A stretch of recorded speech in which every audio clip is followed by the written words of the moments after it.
इस वीडियो में हम जानने वाले हैं जो बच्चों में काफी तेजी से बीमारी फैल रही है जिसका नाम है मम्स, जिसे गलसुआ या फिर कंठमाल भी कहा जाता है। इस वीडियो में हम जानने वाले हैं अगर बच्चों को गलसुआ हुआ है तो कौन से कारण होते हैं, कौन से लक्षण दिखाई देते हैं और बच्चों को डॉक्टर के द्वारा कौन सा इलाज दिया जाता है जिससे जो गलसुआ की तकलीफ है मतलब मम्स जो है वो पूरी तरीके से ठीक हो जाता है। यह जो गलसुआ की तकलीफ है, मम्स की प्रॉब्लम है, उसके लिए बचाव बहुत ही ज़्यादा ज़रूरी है। तो हम इस वीडियो में जानेंगे कि हम किस तरीके से बचाव कर सकते हैं जिससे हमारे बच्चों को मम्स की प्रॉब्लम ना हो। क्योंकि ये जो वायरल इन्फेक्शन है, ये जो मम्स है वायरल इन्फेक्शन की वजह से होता है। तो ये वायरस जो है एक से दूसरे में काफ़ी तेज़ी से फैलता है। यह कोई नया वायरस नहीं है, जैसे कोरोना एक न्यू वायरस था अपने लिए, लेकिन यह जो वायरस है वो बहुत ही पुराना है और इसके लिए वैक्सीनेशन भी अवेलेबल है। लेकिन ये जो वैक्सीनेशन नहीं हुआ है लोगों का, तो क्या हम अपने बच्चों को अभी वैक्सीनेशन करवा सकते हैं या नहीं करवा सकते, सब कुछ हम डिटेल में इस वीडियो में जानने वाले हैं। तो चलिए फ्रेंड्स, आज का वीडियो हम शुरू करते हैं। Hello friends, welcome to my YouTube channel. मेरा नाम है पूजा शाह। गलसुआ की जो प्रॉब्लम है वो बच्चे और बड़े दोनों में होता है, लेकिन ज्यादातर बच्चों में देखा जाता है गलसुआ की तकलीफ होना। अब हम जानेंगे गलसुआ होने के कौन से कारण होते हैं। गलसुआ वायरस की वजह से होता है। अगर किसी पर्सन को यह गलसुआ की प्रॉब्लम है, उसके लार या फिर उसके बलगम के अगर हम कांटेक्ट में आते हैं और हम हेल्दी है और वो पर्सन को गलसुआ हुआ है, उसके लार या फिर बलगम के कांटेक्ट में आते हैं, तो हमें भी गलसुआ होने के चांसेस होते हैं। या फिर जिस पर्सन को गलसुआ हुआ है उसके खांसने, छींकने या फिर हम उनके साथ के जो बर्तन है मतलब उसने खाया हुआ बर्तन अगर हम यूज कर रहे हैं या फिर उनका पिया हुआ पानी अगर हम यूज कर रहे हैं, उससे भी हमें गलसुआ हो सकता है। इसीलिए अगर बच्चे को आपके गलसुआ हुआ है तो उसे, अगर वो स्कूल जाता है तो उसे स्कूल जाने ना दे, या फिर अगर वो खेलने कूदने ज्यादा ना जाने दे, उसे घर पर ही रखे ताकि बाकी के जो बच्चे हैं उनमें यह जो तकलीफ है वो ना हो। अब हम जानेंगे कि अगर बच्चों को गलसुआ हुआ है तो कौन से लक्षण दिखाई देते हैं। अगर बच्चों को गलसुआ होता है तो उसके गाल या फिर उसके जबड़े में सूजन दिखाई देगा, यह मेन लक्षण माना जाता है। इसके साथ ही साथ उसे हल्का भी बुखार आ सकता है या फिर उसे बहुत ज्यादा तेज भी बुखार आ सकता है। उसे निगलने में, खाने में काफी ज्यादा तकलीफ होने लगती है, काफी ज्यादा दर्द होने लगता है।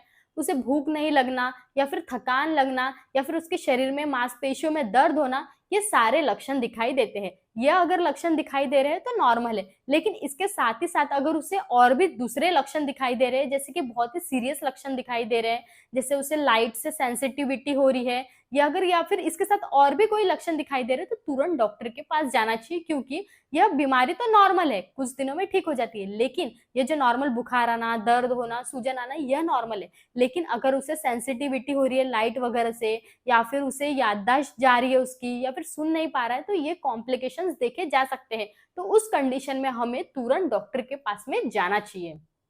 अब हम जानेंगे अगर बच्चे को गलसुआ हुआ है तो डॉक्टर के द्वारा कौन सा इलाज दिया जाता है। गलसुआ की जो तकलीफ है वह 7 से 14 दिन में खुद ब खुद ठीक हो जाती है। कुछ कंडीशन में, कुछ बच्चों में 5 दिन में भी ठीक होने के चांसेस होते हैं। तो आप सोचोगे अगर ये खुद ब खुद ठीक हो जाता है तो डॉक्टर के द्वारा दवा क्यों दी जाती है। 7 से 14 दिन लगते हैं इसे ठीक होने में, लेकिन तब तक के जो परेशानी होती है, तकलीफ होती है, उसे कम करने के लिए दवा दी जाती है। क्योंकि ये जो वायरल इन्फेक्शन है, वायरल को मारने के लिए कोई भी दवा नहीं है, सिर्फ इसके लिए वैक्सीनेशन बना हुआ है। तो इस कंडीशन में डॉक्टर एसाइक्लोफेनेक प्लस पैरासिटामोल की सिरप देते हैं, जो हमें निमसेट पी के ब्रांड नेम से आसानी से मार्केट में मिल जाएगी।